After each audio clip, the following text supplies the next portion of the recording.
আসসালামু আলাইকুম। তো আমি ভোরেই উঠে পড়েছিলাম প্রায় ফজরের আগেই। তো ওঠার পরেই নামাজ টামাজ পড়ে কোরআন শরীফটা পড়ে নিচ্ছিলাম। আমার শেষে আর কয়েকটা পৃষ্ঠাই ছিল, ৫-৬ পৃষ্ঠা। তো আমি দেখলাম যে আমরা রঘুনাথগঞ্জ যাব, ওখান থেকে কিন্তু নেপাল যাব। তো তারপরেই রোজা পড়ে যাবে। এই ভিডিওগুলো কিন্তু রোজার আগের, তো সেই জন্য আমি পড়ে নিলাম, কারণ রোজা থেকে আবার নতুনভাবে শুরু করব।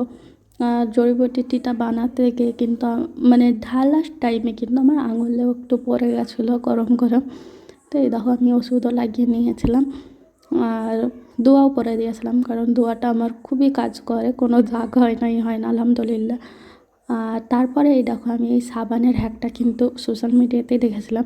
ওটা অত ভালো মানে কার্যকর নয়। তো আমি স্যানিটাইজার রাখি, তোমরা স্যানিটাইজার রাখতে পারো। আর এইটা হচ্ছে আমেরিকান মাছ। আমার তো খেতে খুবই ভালো লাগে, কারণ আমি কিন্তু কাটার জন্য ছোটো মাছ খাই না, খুব একটা মিডিয়াম সাইজের মাছ খাই না।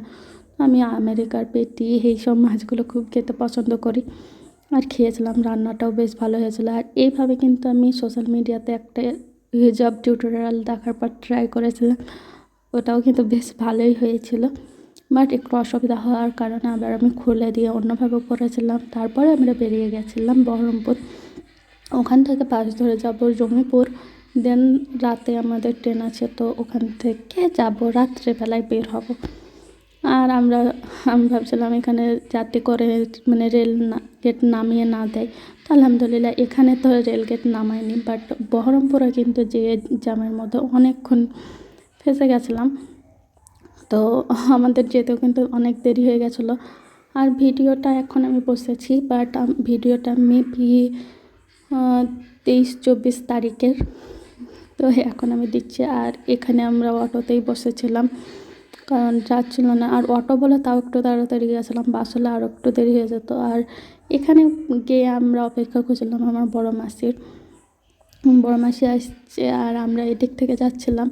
তো কটা বাজছিল সেটাও আমি দেখে নিলাম, 5টা 21 কিন্তু আমি বাসে বসেছিলাম। আর মাসি আসছিলো, তো আমরা আগে থেকে টিকিট কেটে ওখানেই ওয়েট করছিলাম।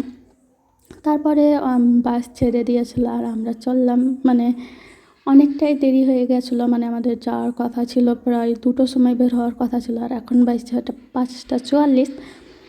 আর আমরা কিন্তু এই টাইমে যাওয়ার টাইমে একটা অ্যাক্সিডেন্ট হয়েছিল। তো অনেকটাই ভয় খেয়ে গেছিলাম আমি, কারণ অ্যাক্সিডেন্ট দেখলেই প্রচণ্ড ভয় লাগে। বহরমপুরে অ্যাক্সিডেন্টটা হয়েছিল। তো যারাই তোমরা বাইক চালাবে করবা সাবধানেই চালাবা। আর যেতে যেতেও কিন্তু রাত শুরু হয়ে গেছে, অন্ধকার নেমে এসছে। আর চাঁদটাও দেখতে বেশ ভালো লাগছিলো। আমি টুকটাক অনেকগুলোই ভিডিও বানিয়ে নিয়েছিলাম, বাট অতটা তো ভিডিও দেওয়া যায় না। তো আমি যতটা কম বেরোয়েছি মানে কেটে বা আরও একটু স্পিড বাড়িয়ে দিয়েছিলাম। আর এই স্টলটাও আমি নিয়ে নিয়েছিলাম, কারণ আমার তো একটু ঠান্ডা বেশি এলাকার, তখন একটু ঠান্ডা কম ছিল, এখন আবার ঠান্ডা পড়ে গেছে। আর এটা হচ্ছে অমরপুরের ওখানে। আমি কিন্তু এই রাস্তা সেভাবে ভালো চিনি না। আর এই দেখো এটা হচ্ছে জৌনপুরের ওখানে যে স্টেশনটা আছে, অমরপুর না জৌনপুর আমি জানি না, বাট এই মানে স্টেশন থেকে আমরা যাব পরে। তো এটার আমি একটু ভিডিও বানিয়ে নিলাম। আমার কিন্তু একটু ঠান্ডা লেগে, মানে ঠান্ডা খুব একটা না, বাট কাশি হচ্ছে। তো আমি অনেক চাও খাচ্ছি, চা আদা এগুলো খেলে পরে কিন্তু আর মেডিসিনও নিচ্ছি। আর এই দেখো এখানে কিন্তু চলেও এসেছিলাম বাস স্ট্যান্ডের কাছে। আর নেমে পরে আমরা একটা টোটো ধরে নিয়েছিলাম। দেখতে কিন্তু খুব সুন্দর লাগছে। আমি যতবারই গেছি ততবার কিন্তু দিনেই গেছি, আর রাত্রে কিন্তু খুব সুন্দর লাগছে। রাত্রে আমি কিন্তু এইভাবে দেখিনি এই মানে বাস স্ট্যান্ডটা। আমার কিন্তু প্রচণ্ড কাশি হচ্ছে, সেই জন্য কিন্তু একটু অসুবিধা হচ্ছে। আমার কাশি হওয়ার কারণে আমি আবার কেটে আবার মানে করছি। আর যাওয়ার পরে এখানে কিন্তু হিজাব পিনগুলো আমি বের করে নিচ্ছিলাম। দেখো কতটা মানে হিজাব পিন দিয়েছিলাম, আরও ছিল, বাট ওইগুলো দেখা যাক। আমি এখানে বুঝতে পারছি না যে কটা আমি বের করেছিলাম। তো 7-8টা মতো হিজাব পিন আমি দিয়ে রেখেছিলাম। তারপরে মাসি এখানে চাটা বানিয়ে নিয়ে চলে এসেছিলো। আর এখানে ছিল পিঠা, আর হচ্ছে কি ওটা হচ্ছে আলুর চপ।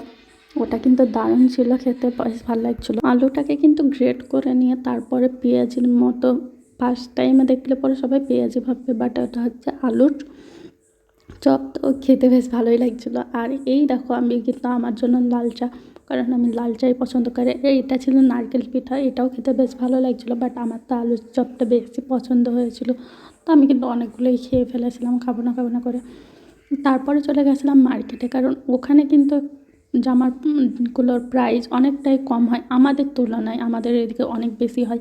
তো আমি যখনই যাই ওখান থেকে কিন্তু কেনাকাটা করে আনি আমি। আর এই দেখো, এখান থেকে কিন্তু আমি আগের বছর যখন এসেছিলাম তখন এখান থেকে আমি পড়ে গেছিলাম।